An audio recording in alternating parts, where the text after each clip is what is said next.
कबीर दास जी का जन्म 1398 ईस्वी में हुआ। वह ज्येष्ठ पूर्णिमा की विक्रम संवत 1455 ईस्वी सोमवार वाले दिन हुआ। इनके जन्म काल के संबंध में एक पद प्रमाण है। 1455 साल गए चंद्रवार इकठाठ ठहे, जेठ सुदी बरसायत को पूर्णमासी तिथि प्रकट भय।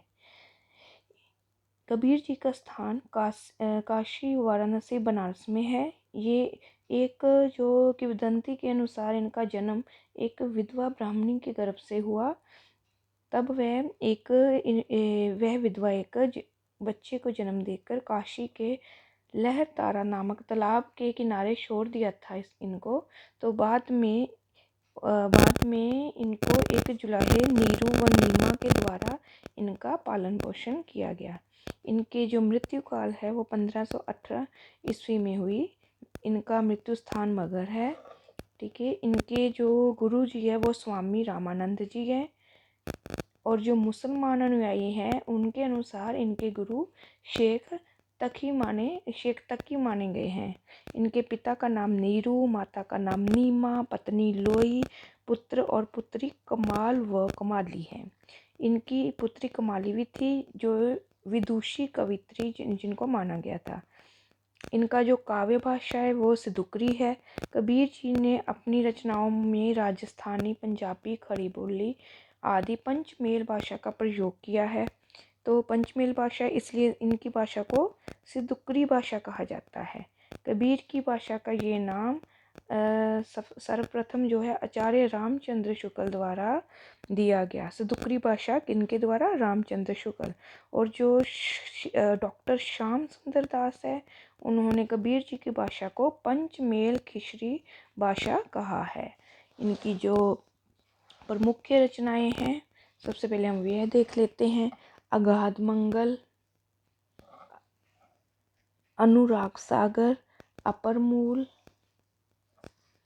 अक्षर खंड की रमैनी, कबीर की बानी, बीजक रेखता शब्दावली, अनुराग सागर, अक्षर वेद की रमैनी, कबीर की साकी, ब्रह्म निरूपण, विचार माला, हंस मुक्तावली, अमर मूल, उगर गीता, कबीर गोरख की गोष्ठी, मोहम्मद बोध, विवेक सागर और ज्ञान सागर।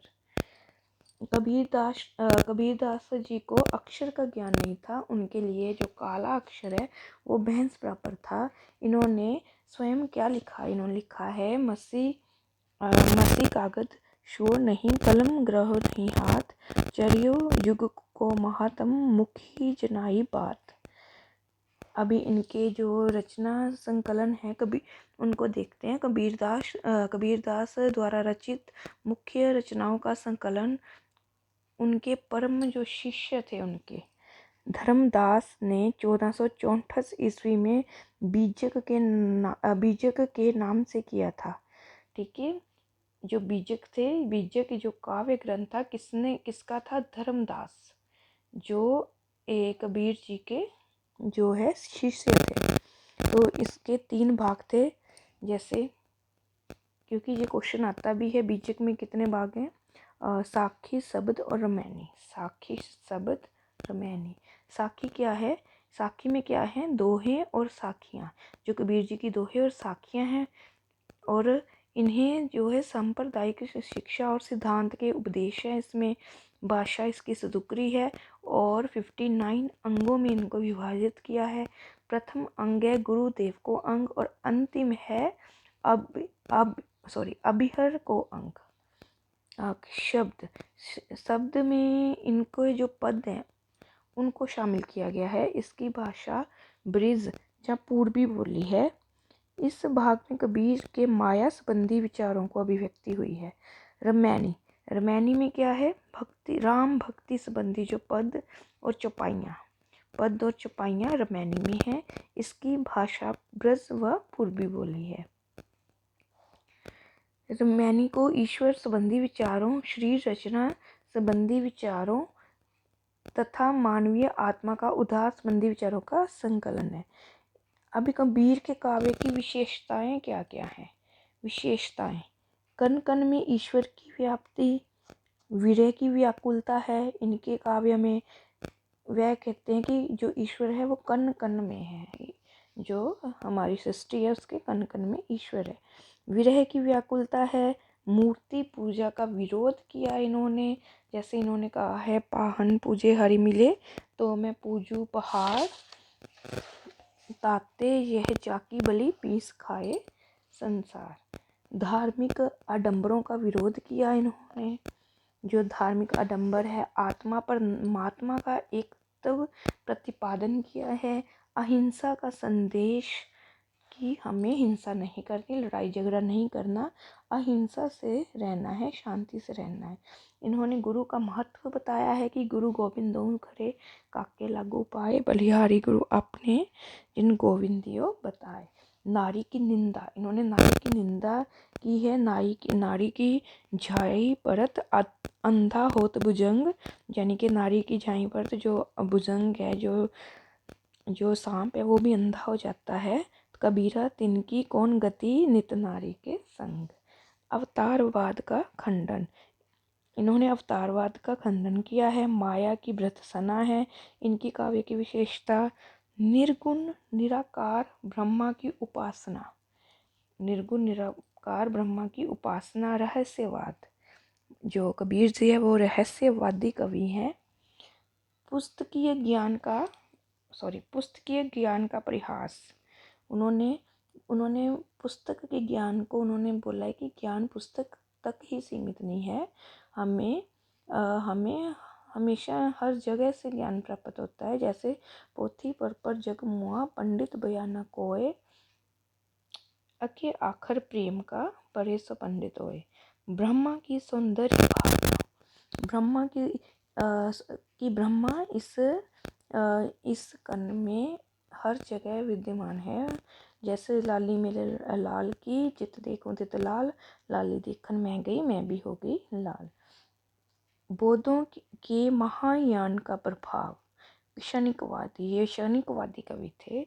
इनके जो है काव्य की विशेषता है कि इनके बौद्धों के महायान का प्रभाव है।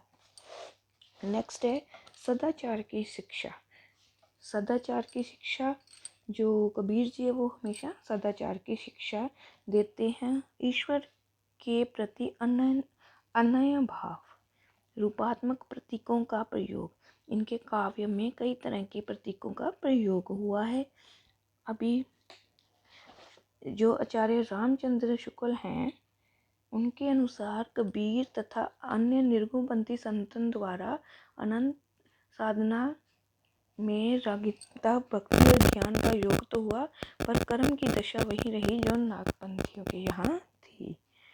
हाँ जी, जो हजारी प्रसाद द्विवेदी जी हैं, उन्होंने कबीर को वाणी का डिक्टेटर भी कहा। किसने कहा, ये क्वेश्चन इंपॉर्टेंट है। पंडित हजारी प्रसाद द्विवेदी ने कबीर को वाणी का डिक्टेटर कहा, यानी कि भाषा का तानाशाह कहकर पुकारा है। रहस्यवाद में जो आचार्य रामचंद्र शुक्ल हैं, उन्होंने बोला कि साधन के क्षेत्र में जो ब्रह्मा है, साहित्य के क्षेत्र में वही रहस्यवाद है। कबीर सिकंदर लोदी के समकालीन कवि माने जाते थे। आपको ये क्वेश्चन आ सकता है कि कबीर किसके समकालीन कवि थे? सिकंदर लोदी। ऐसा माना जाता है कि सिकंदर लोदी के द्वारा इनको अनेक यातनाएं दी गई थी। प्रथम नेक्स्ट इसकी जो इम्पोर्टेंट है वो है रामचंद्र शुक्ल ने इनकी प्रशंसा में एक जगह लिखा है, प्रतिभा उनमें बड़ी प्रखर थी। तो श्री गुरु ग्रंथ साहिब जी में संकलित कबीर की साखियों को श्लोक कहा गया है। इसमें 227 पद, 17 राग और 237 श्लोक संकलित हैं।